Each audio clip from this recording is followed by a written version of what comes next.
देखिए आगे क्वेश्चन है गेट 2019 का। सो पहला क्वेश्चन देखिए, question number 53, consider the inner product space P2 of all polynomials of degree at most 2 about the field of real numbers.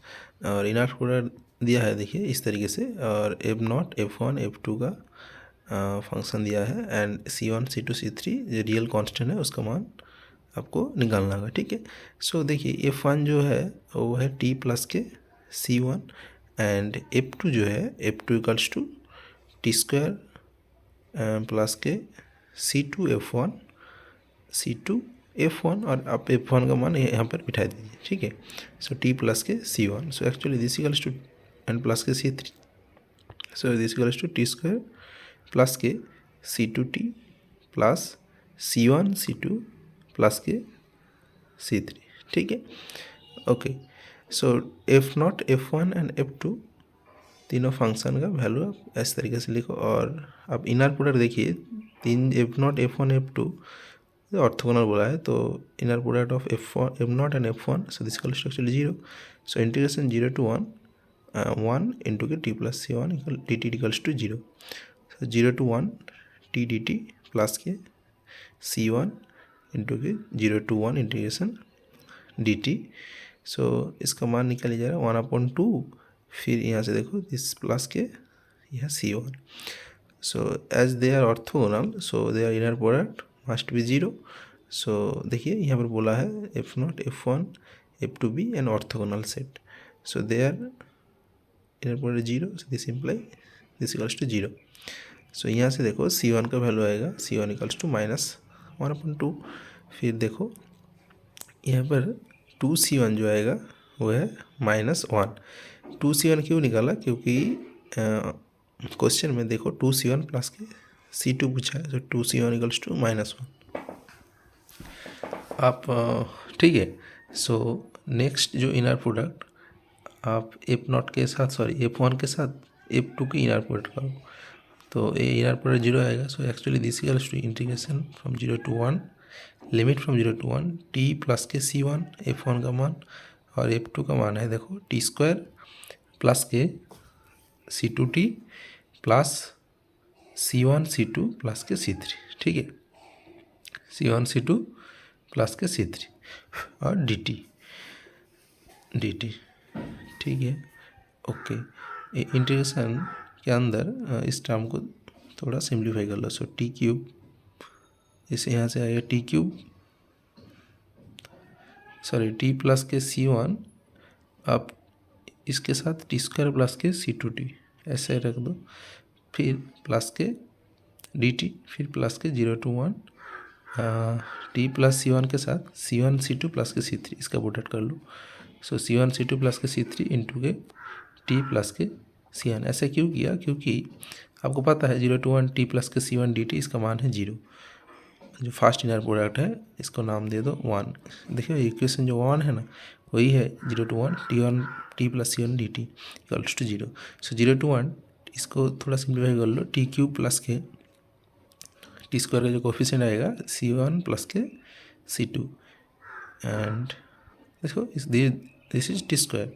ठीक है, टी स्क्वायर का coefficient C1 plus C2, and जो constant term आएगा plus C1 C2 T dt, constant term कोई नहीं है, plus के देखो यहाँ से अगर तुम C1 C2 plus K C3 इसको इंटीग्रेशन के बाहर ले लो। ठीक है, so integration limit from 0 to 1 T plus K C1 dt इसका मान है 0, सो ये वैल्यू है 0। ठीक है, 0 क्योंकि inner product 0 they are orthogonal, so दिसका इनर प्रोडक्ट है 0, सो दिस इम्प्लाई देखो दिस इम्प्लाई अगर इंटीग्रेशन कर लोगे तो 1/4 plus K C1 plus K C2 upon 3, मैंने डायरेक्ट इंटीग्रेशन भी करा और लिमिट भी बैठा दिया। सो C1 plus K C2 upon 2 आएगा। ठीक है, C1 इंटू के C2 upon 2, so this plus के 0 इक्वल्स टू 0। ठीक है, फ्रॉम 1 देखो ये जो वैल्यू है ये 0 है पूरा का पूरा। ठीक है, ओके, ठीक है, और यहाँ से बिठा दिया। यहाँ से देखो तुम एक काम करो, जो C1 का वैल्यू है वो माइनस के 1/2 है। तो यहाँ से C1 का मान बिठा दो और C2 का मान यहाँ से C2 का मान निकल के आएगा। ठीक है, तो देखो C1 1/4 माइनस के C1 का मान है माइनस का 1/2 तो 1/6। ठीक है, 1/6 प्लस के C2 कॉमन ले लो। C2 अगर कॉमन ले लिया यहाँ से तो 1/3 फिर प्लस के C1/2 that is minus K 1/4 equals to 0। ठीक है, तो यहाँ से C2 उसके साथ जो कोफिशिएंट आएगा सो 1/12 एंड ऊपर में आएगा 1। ठीक है, actually this equals to 1/6 minus K 1/4। सो इसको अगर कैलकुलेट करोगे तो नीचे आएगा इसका जो LCM है 12। ठीक है, फिर देखो 2 माइनस के 3 that is -1, 2 minus 3 so that is minus के 1/12। देखो अगर C2 का जो मान है C2 equals to 12 -12/12 that is -1। तो C2 का मान जो है वह है -1। ठीक है, फिर तुम F0 के साथ F2 का इनर प्रोडक्ट 0 करो क्योंकि ऑर्थोगोनल बोला है। तो F0 के साथ अगर F2 का इनर प्रोडक्ट 0 करोगे तो वहाँ से देखो C3 का मान जरूर आएगा। ठीक है, तो C3 का मान निकालना होगा। यहाँ से एक करो F0 उसके साथ F2 इसका inner product 0। So this imply integration from limit from 0 to 1 F0 का मान है 1 और t² plus C2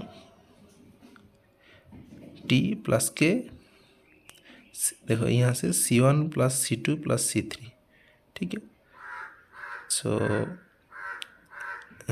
C1 plus C2 plus C3 इसका मान लिखो ज़रा। सो यहाँ से देखो C1 C2 plus C3 C1 C2 C3 O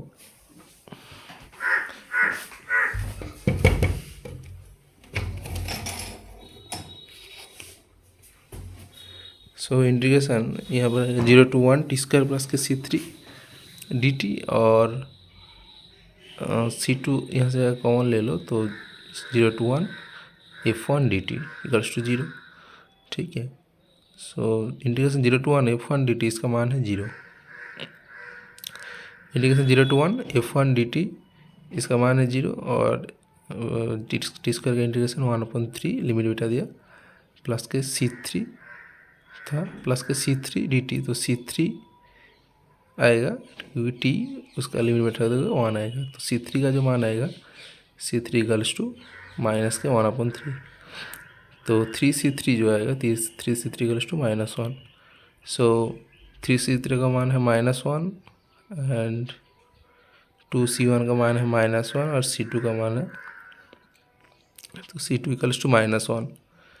so -1 and फिर -1 तो -3। ठीक है, सो इसका जो साम आएगा total answer -3। Okay, next question. Let V be the vector space of 3x3 matrices with complex entries over the field of real number। W1 दिया है इस तरीके से हार्मिशियन मैट्रिक्स। सो 3x3 मैट्रिक्स तो कॉम्प्लेक्स एंट्रीज मैंने मान लिया Z11 Z12 Z13 Z21 Z22 Z23 and फिर Z31 Z32 एंड Z33। ये है 3x3 का complex matrix with complex entries and field है रियल नंबर। सो मैट्रिक्स है हार्मिशियन मैट्रिक्स। W1 दिया है W1 space of Hermitian matrices A equals to A conjugate transpose. So ये Hermitian matrix and इसका dimension जो आएगा देखो Z12 और Z21। ठीक है, Z12 Z13 और Z23 अगर इसका वैल्यू तुम जान लोगे तो Z21 पता चल जाएगा Z31 एंड Z32। सो यहाँ से देखो Z12 Z13 Z23 ए है फ्री वेरिएबल, क्योंकि देखो A equals to A conjugate transpose. So Z12 और Z21 के अंदर जो रियल नंबर है वो सेम ही है, ठीक है, शुद्ध सेम है। सो पहला जब 3 वेरिएबल तो फर्स्ट एंड डायगोनल पे 3 वेरिएबल, टोटल 6 फ्री वेरिएबल। सो देखो फिर Z11 इक्वल्स टू अगर मान लो A11 प्लस के IB1, ठीक है, और 6 वेरिएबल टोटल कॉम्प्लेक्स वेरिएबल 6 है, और उसके अंदर हर एक वेरिएबल के अंदर 2 रियल नंबर है, ठीक है। तो इसीलिए अगर 6 कॉम्प्लेक्स वेरिएबल है उसके मतलब टोटल 12 इंटू के 2 कर दोगे तो 12 रियल फ्री वेरिएबल पता चल जाएगा, ठीक है। तो यहाँ से अगर Z11 को A11 प्लस के IB11 इस तरीके से लोगे तो इसका जो कॉन्जुगेट आएगा तो Z11 कॉन्जुगेट जो आएगा से आएगा, क्योंकि Z11 equals to Z11 conjugate transpose, और डायगोनल पे ट्रांसपोज सेम ही रहता है, ठीक है, तो उसके साथ इक्वल होगा। सो A11 प्लस के IB11, so this equal structure इसका कॉन्जुगेट A11 माइनस के IB11। यहाँ से जो रियल टर्म है देखो जो A11, ठीक है, तो यहाँ से आएगा B11 इक्वल्स टू 0, ठीक है, मतलब ये जो कॉम्प्लेक्स नंबर है Z11 ये प्योरली पूरा का पूरा रियल नंबर है, ठीक है, not complex. So Z33 equals to A33, Z22 equals to A22। So total था 12 और यहाँ से देखो 3 रियल निकल गए तो टोटल आएगा 9, ठीक है। सो डायमेंशन ऑफ W1 जो आएगा वो आएगा 9। फिर देखो dimension of W2, dimension of W2 ये बोला है जो मैट्रिक्स है, मैट्रिक्स का ट्रेस 0, ठीक है, मतलब डायगोनल एंट्रीज का जो सम है वो है 0। तो अगर Z11 टोटल 9 एंट्रीज और हर एक एंट्रीज के लिए 2 रियल वेरिएबल तो 18, और ट्रेस A0 बोला है मतलब Z11 प्लस के Z22 प्लस के Z33 इक्वल्स टू 0। फिर यहाँ से Z11 प्लस के Z22 इसको माइनस के Z33 इसमें लिख सकते हो। सो 2 फ्री वेरिएबल यहाँ से, तो 2 फ्री वेरिएबल मतलब 4 कॉम्प्लेक्स वेरिएबल रियल वेरिएबल, तो एक वेरिएबल कॉम्प्लेक्स वेरिएबल अब यहाँ से निकाल दो, 9 से एक कॉम्प्लेक्स वेरिएबल निकाल दोगे तो टोटल 8 कॉम्प्लेक्स वेरिएबल, और हर एक कॉम्प्लेक्स वेरिएबल के लिए 2 real number that is 16 real free variable. तो डायमेंशन ऑफ W2 है वो 16। फिर dimension of W1 intersection W2 मतलब जो मैट्रिक्स है विद कॉम्प्लेक्स एंट्रीज उसका वो हार्मिशियन भी हो और उसका ट्रेस भी 0 हो, ठीक है, दोनों एक साथ हो। तो इस मैट्रिक्स का जिस मैट्रिक्स स्पेस है इसका डायमेंशन निकालोगे तो देखिए जो हार्मिशियन मैट्रिक्स था matrix space that is W1 उसके जो डायमेंशन था 9। फिर उस मैट्रिक्स का अगर ट्रेस 0 कर दोगे क्योंकि उसके डायगोनल पे, ठीक है, डायगोनल पे A11 A22 A33 ऐसे करके रियल नंबर था, ठीक है, क्योंकि इसका जो इमेजिनरी पार्ट है वो 0 है। तो A11 प्लस के A122 प्लस के A33 ये 0 है, ट्रेस 0। सो A11 को आप A22 और A33 का कॉम्बिनेशन में लिख सकते हो। सो यहाँ से एक कांस्टेंट वेरिएबल निकाल दो that is A11। So total जो फ्री वेरिएबल आएगा वो है 8, ठीक है कि नहीं, टोटल है 8। So dimension of W1 intersection W2 ये आएगा 8। फिर आपको चाहिए डायमेंशन ऑफ W1 प्लस के W2, W1 प्लस के W2, ठीक है। सो इसका जो फार्मूला है डायमेंशन ऑफ W1 प्लस के dimension of W2 plus minus के dimension of W1 intersection W2। इस फार्मूला को आप सेकेंड होमोमोर्फिज्म थ्योरम से भी निकाल सकते हो। तो 9 प्लस के 16 माइनस के 8, सो ये जो आएगा 17, ठीक है। तो आंसर आएगा 17। Okay, next question number 41। Let P2 be the vector space of all polynomials degree at most 2 और T is a linear transformation। अब यहाँ से मान लो जो बेसिस है P2 का, मानो 1x एंड x², वहाँ से आप T मैट्रिक्स निकालो with respect to the basis B। So T of 1, इसका जो इमेज आएगा T ऑफ 1 इक्वल्स टू, देखो A का वैल्यू T ऑफ 1 जब निकालोगे तो a plus B X plus C X square, इस फॉर्मेट में a तो इक्वल्स टू 1 है, ठीक है, और b 0 और c भी 0। So a equals to 1, b 0 and c a भी 0। सो इस फार्मूला में अगर बिठा दोगे तो a का मान है 1, और तो 1 प्लस के x², b c 0 है। सो t ऑफ x आएगा, और यहाँ पे देखो a b इक्वल्स टू 1 और a और c दोनों 0 है। सो टी ऑफ एक्स आएगा 1 प्लस के x, and T of x² आएगा, देखो ए यहाँ पर a b 0 है और c मान 1 है, ठीक है। तो -x प्लस के x², ठीक है। तो T matrix with respect to the basis, T matrix जो आएगा, देखो T matrix T B B, T matrix with respect to the basis B. So इस मैट्रिक्स आएगा कितने ऑर्डर की ना, 3x3 ऑर्डर की, ठीक है। सो 1x² इस बेसिस के रिस्पेक्ट में, और यहाँ पर भी सेम बेसिस है। सो मैट्रिक्स जो आएगा, देखो फर्स्ट कॉलम में 1 0 एंड 1, फिर 1 1 0 एंड -1, सॉरी 0 -1 एंड 1,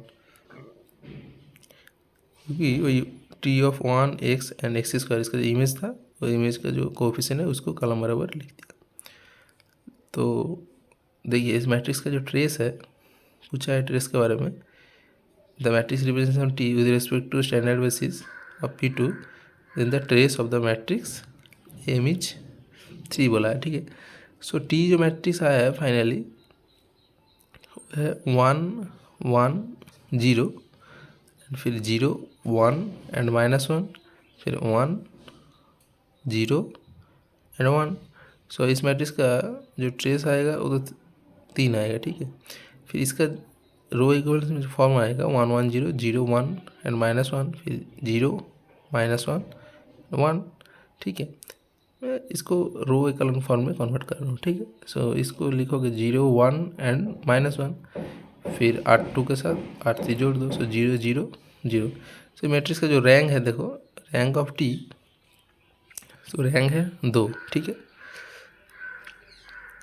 मैट्रिक्स का रैंक है 2 और नालिटी है 1। सो सॉल्यूशन स्पेस में एक ही एलाई वेक्टर आएगा, ठीक है।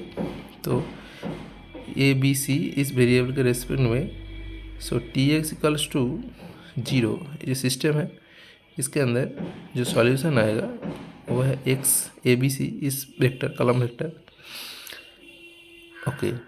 तो अगर इसको लिखोगे तो a plus B plus C x², so इसको अगर इस R3 के वेक्टर के रूप में लिखोगे तो ए बी सी इस तरीके से सेम ही है, इसका इक्विवेलेंट है। तो जो सिस्टम था उसका कॉरस्पॉन्डिंग जो इक्वेशन आएगा a plus B plus C 0 equals to 0 and b minus C equals to 0, यहाँ से b इक्वल्स टू सी और इसको मान लिया अल्फ़ा, और यहाँ से देखो a इक्वल्स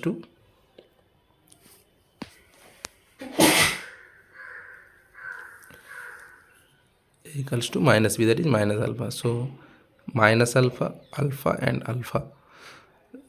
सो यहाँ से अगर अल्फ़ा जो सॉल्यूशन आएगा वो स्पैनिंग सेट आएगा, solution space of T X equals to 0, इसका जो स्पैनिंग सेट है सॉल्यूशन स्पेस, इसका जो सॉल्यूशन आएगा अल्फ़ा इंटू के -1 एंड 1, ठीक है। तो -1 -1 1 and 1, this actually is alpha into k. The -1 किसके कॉरस्पॉन्डिंग, ए के कॉरस्पॉन्डिंग, तो ए का वैल्यू है -1. फिर 1 किसके कॉरस्पॉन्डिंग ना, एक्स के कोफिशिएंट दैट इज बी के कॉरस्पॉन्डिंग. सो बी का मान है, सो यहाँ से ए किसके कॉरस्पॉन्डिंग -1, फिर एक्स, फिर एक्स स्क्वायर, क्योंकि -1 1 जो था वो ए बी सी इसका मान है. ठीक है, इस टपल का. तो alpha belongs to real number.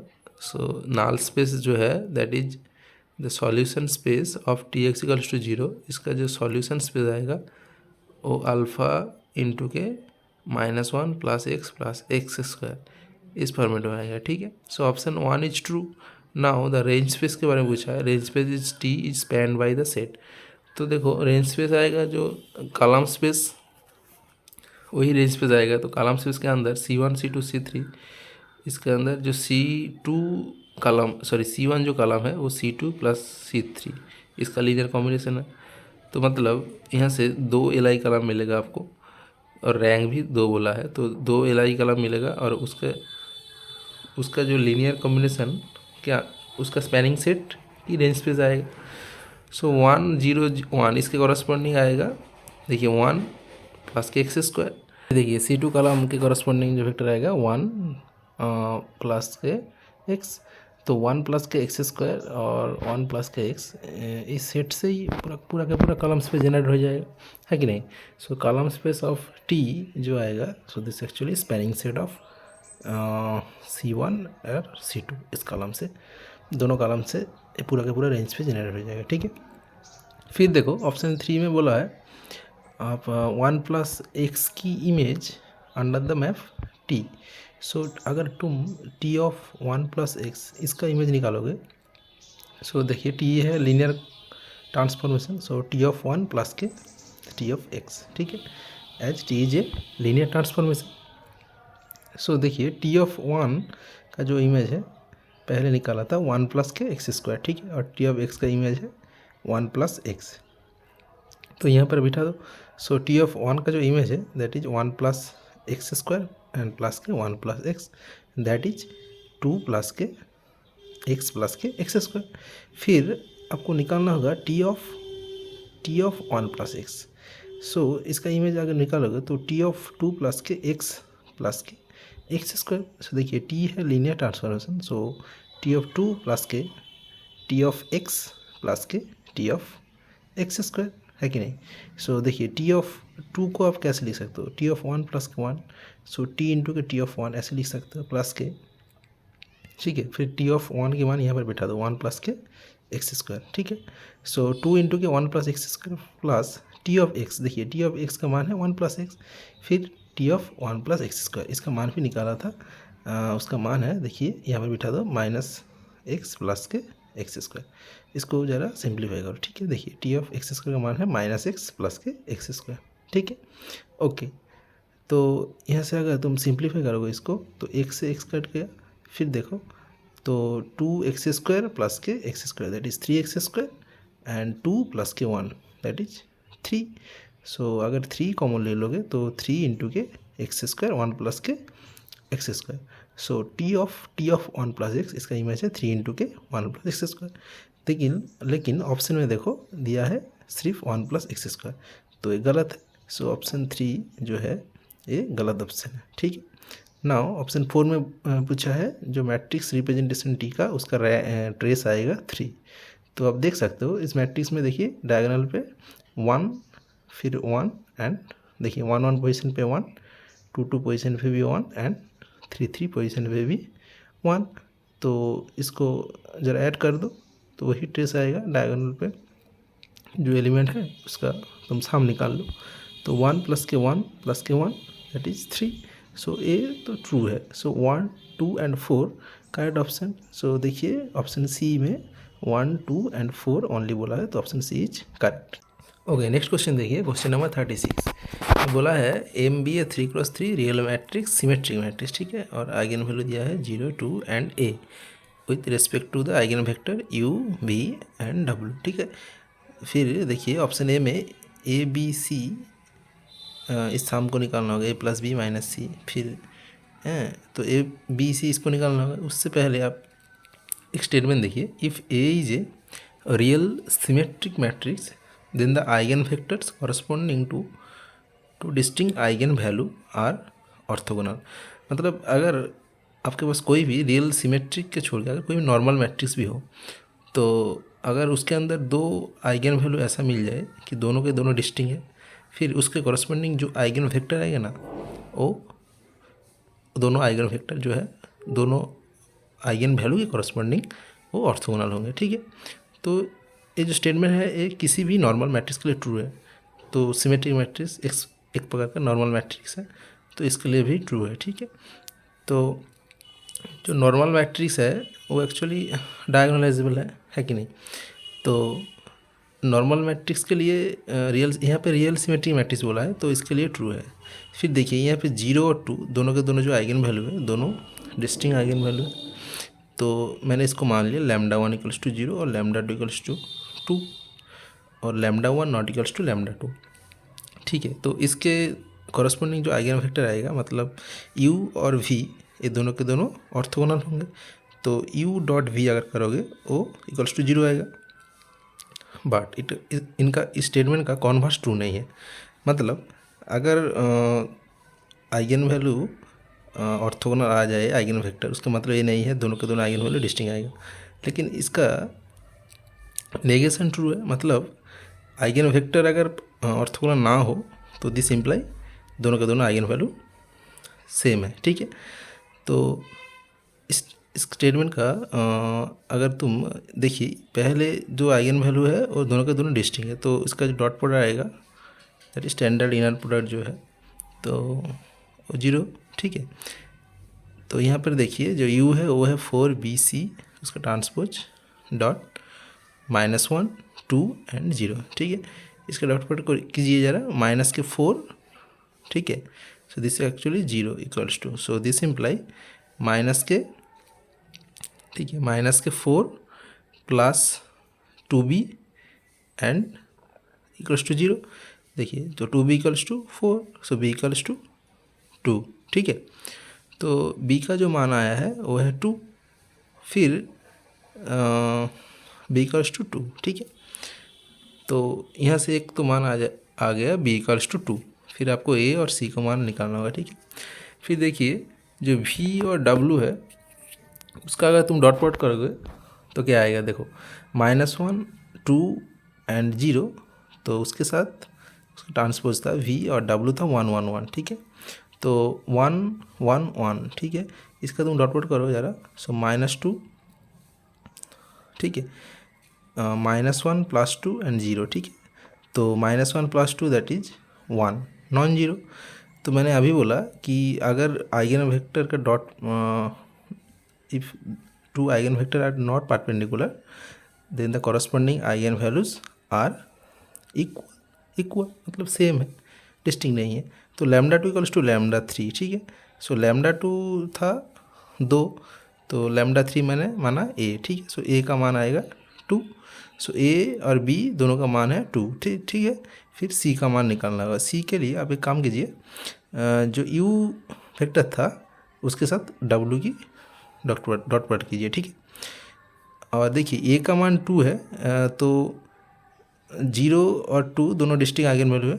ठीक है, तो उसके कॉरस्पॉन्डिंग जो आइगन वेक्टर आएगा उसका डॉट प्रोडक्ट क्या आएगा, 0 आएगा, क्योंकि u है 0 के कॉरस्पॉन्डिंग और v है w है a के कॉरस्पॉन्डिंग, a मतलब 2, तो इस दोनों आइगन वेक्टर का डॉट प्रोडक्ट 0 आएगा। तो 4 2 c a है u और b है w 1 1 1। यहाँ पर लैम्डा 1 जो है वो है 0 और उसके कॉरस्पॉन्डिंग आइगन वेक्टर u, और लैम्डा 3 जो है वो है 2, उसके कॉरस्पॉन्डिंग आइगन वेक्टर है w, और दोनों के दोनों आइगन वेक्टर डिस्टिंक्ट है। तो इसके कॉरस्पॉन्डिंग जो आइगन वैल्यू डिस्टिंक्ट है उसके कॉरस्पॉन्डिंग जो आइगन वेक्टर आएगा वो परपेंडिकुलर होगा। ठीक है, तो इसका डॉट प्रोडक्ट 0 आएगा। फिर इसको कीजिए 4 प्लस के 2 प्लस के c इक्वल्स टू 0। फिर यहाँ पे देखिए c equals to -6, so a equals to 2, b equals to 2 and c equals to -6। तो तीनों का मान बिठा दीजिए ज़रा। सो a इक्वल्स टू, देखिए यहाँ पर a equals to 2 plus b equals to 2 and c equals to -6। 2 plus K 2 plus के 6 दैट इज़ 10। तो ऑप्शन ए इज ट्रू। ठीक है, फिर देखिए यहाँ पर बोला है जब vector X satisfied M X equals to U plus B, ऐसा कुछ दिया है। ठीक है, अब देखिए जो एम देखिए यू वी और डब्लू इस दोनों आइगन वेक्टर जो है वो 2 के करस्पॉन्डिंग जो आइगन वैल्यू था उसके करस्पॉन्डिंग आइगन वेक्टर। सो एम भी इक्वल्स टू 2v और M W equals to 2w। ठीक है, तो m अगर v प्लस w करोगे तो m भी प्लस के एम डब्ल्यू। ठीक है, फिर m भी है 2v प्लस के 2w। सो 2 कॉमन ले लीजिए यहाँ से, v प्लस के w। तो देखिए m v plus w equals to M X equals to lambda X, इस टाइप का आ गया है कि नहीं।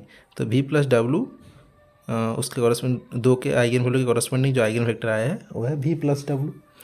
तो m देखिए यहाँ पर आपको M X equals to V plus W बोला है और एक में यहाँ पर एक्स वेक्टर जो दिया है इस वेक्टर इस M X equals to V plus W इसको सेटिस्फाई कर रहा है, ये बोला है। ठीक है, अब यहाँ पर देखिए M V plus W equals to 2 into K V plus W, तो 2 लेफ्ट साइड में ले आइए, तो 1/2 into K V plus W equals to V plus W. So 1/2 into K V plus W, ये एक्स आया कि नहीं आया आप इसको ज़रा चेक कीजिए। ठीक है, तो v प्लस डब्ल्यू जो है v का मान है देखिए v इक्वल्स टू -1 2 एंड 0। ठीक है, सो यहाँ पर ज़रा इसको -1 2 0 फिर प्लस के 1 1 1। ठीक है, तो देखिए 0 प्लस के 0 3 1 और हाफ मल्टीप्लाई कर दीजिए तो 3/2 1/2। सो ये है x, देखिए चेक करिए ऑप्शन 2 में जो x दिया है 0 3/2 1/2 इसका ट्रांसपोज, और ये जो वेक्टर आएगा वो ट्रांसपोज में ही आएगा। ठीक है, जो वेक्टर दिया था वो ट्रांसपोज में दिया था, तो ये ट्रू है। So M X equals to V plus W for X equals to 0 3/2 1/2 उसका ट्रांसपोज, ये तो सेटिस्फाई हो गया। सो ऑप्शन 2 इज ट्रू है कि नहीं। फिर ऑप्शन आप 4 को देख सकते हो और 3 को भी देखिए। 3 में बोला है M X equals to D has a solution, और डी बोला है कहाँ से, अगर डी आपका कॉलम स्पेस में होगा m का तो D has a M X equals D has a solution. So lambda 1 equals to 0, तो lambda equals D eigenvalue है, तो रैंक जो है ना वो कम से कम लेस देन इक्वल्स टू 2 होगा। ठीक है, तो 3 नहीं होगा, तो कॉलम स्पेस में ज़्यादा से ज़्यादा 2 एल फैक्टर आ सकता है। ठीक है, लेकिन डी जो है वो स्पैनिंग सेट दिया है किसका, यू वी डब्ल्यू। तो देखिए डी जो है वो दिया है कहाँ से, देखिए अगर डी आपका कॉलम स्पेस में आएगा then M X equals to D जो सिस्टम है उसके पास पक्का सॉल्यूशन होगा। ठीक है, लेकिन अगर डी आपका कॉलम स्पेस में नहीं है तो इस सिस्टम के पास सॉल्यूशन पक्का होगा, ये आप नहीं कह सकते। ठीक है, तो इसलिए देखिए जो डी है वो स्पैनिंग सेटअप कहाँ से दिया है, यू वी और डब्लू, और देखिए यू वी जो डब्लू है ना वो तीनों के तीनों मिलके R3 जनरेट कर देगा, क्योंकि तीनों के तीनों वेक्टर एल आई है। ठीक है, और उसका स्पैनिंग सेट R3 होगा। सो डी R3 का कोई वेक्टर है, लेकिन और कॉलम स्पेस में जो एम उसमें ज़्यादा से ज़्यादा 2 एल आई वेक्टर आ सकता है।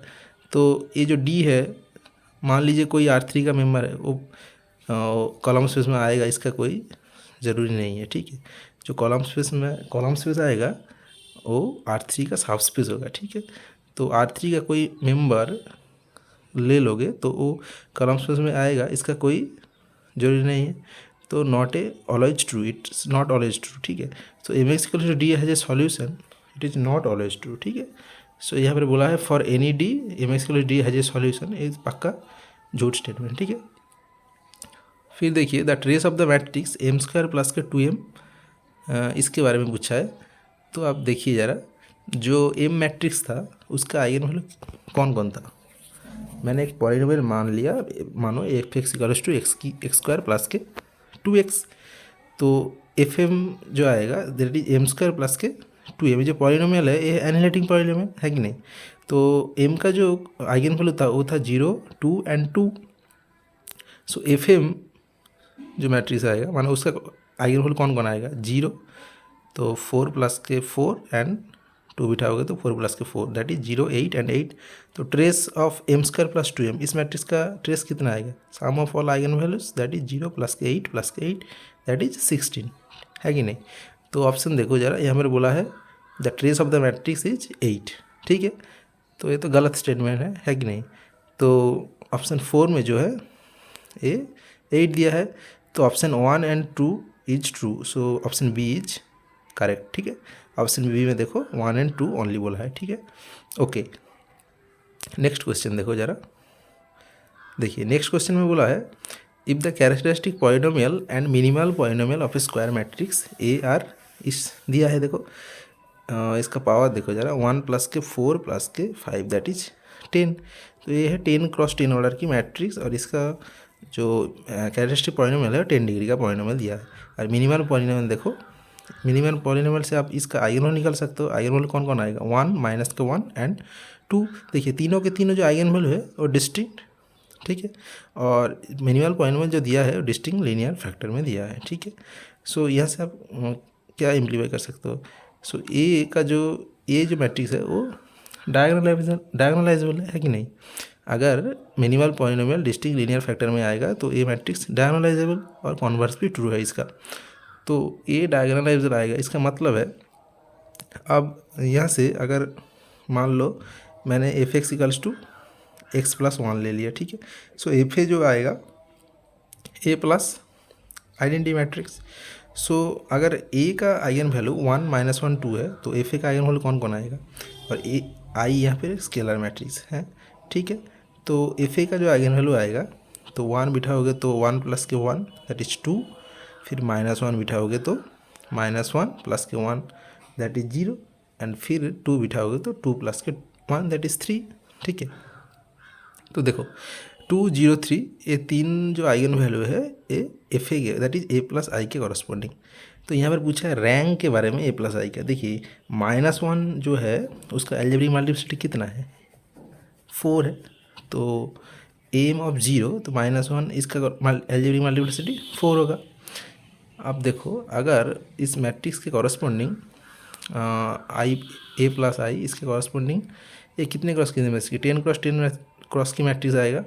इसके कॉरस्पॉन्डिंग तुम अगर जेसी फॉर्म जॉर्डन कैनोनिकल फॉर्म बनाओगे तो उसमें जो जॉर्डन ब्लॉक आएगा, देखिए डिस्टिंक्ट लीनियर फैक्टर में है तो हर एक ब्लॉक कम से कम एक ऑर्डर का तो होना चाहिए और उससे छोटा होना चाहिए, लेकिन उससे छोटा कोई आ नहीं सकता, ठीक है। तो हर एक ब्लॉक जो आएगा आइगन वैल्यू के कॉरस्पॉन्डिंग वो एक 1 क्रॉस 1 ऑर्डर की, और 1 की अलजेब्रिक मल्टीप्लिसिटी कितना है, 1 है, और 2 की अलजेब्रिक मल्टीप्लिसिटी 5 है, ठीक है। तो यहाँ पर देखो तुम अगर यहाँ से 2 के कॉरस्पॉन्डिंग कितने ब्लॉक आएगा, 2 के कॉरस्पॉन्डिंग एक ब्लॉक, फिर 0 के कॉरस्पॉन्डिंग कितने आएगा, 0 का अलजेब्रिक मल्टीप्लिसिटी था 4, तो 4 ब्लॉक, और 3 के कॉरस्पॉन्डिंग ए है ए प्लस आई मैट्रिक्स, ठीक है। और 3 के कॉरस्पॉन्डिंग देखिए तो 4 1 5, फिर 5 ब्लॉक आएगा, ठीक है। ऐसे करके 3 के कॉरस्पॉन्डिंग 3 आइगन वैल्यू कॉरस्पॉन्डिंग 5 के 5 ब्लॉक आएगा, ठीक है। तो यहाँ पर देखिए रैंक जो डिफर करेगा, ये 0 जो आइगन वैल्यू है उसके कॉरस्पॉन्डिंग जो 4 ब्लॉक है वहाँ से रैंक घट जाएगा, है कि नहीं। तो रैंक होगा देखिए ऊपर से 2 से 1 और यहाँ से 5 के 5, ठीक है। सो 5 1 6, ठीक है, 6। तो टोटल जो रैंक होगा इसका 6, ठीक है, 5 प्लस के 1, ठीक है, that is 6। So rank of A plus I जो आएगा वो है 6। आप जेसी ब्लॉक से इसको आराम से कर सकते हो, ठीक है। तो इसका जो आंसर आएगा फाइनली वो है 6, ठीक है। तो the rank of the matrix is 6, okay.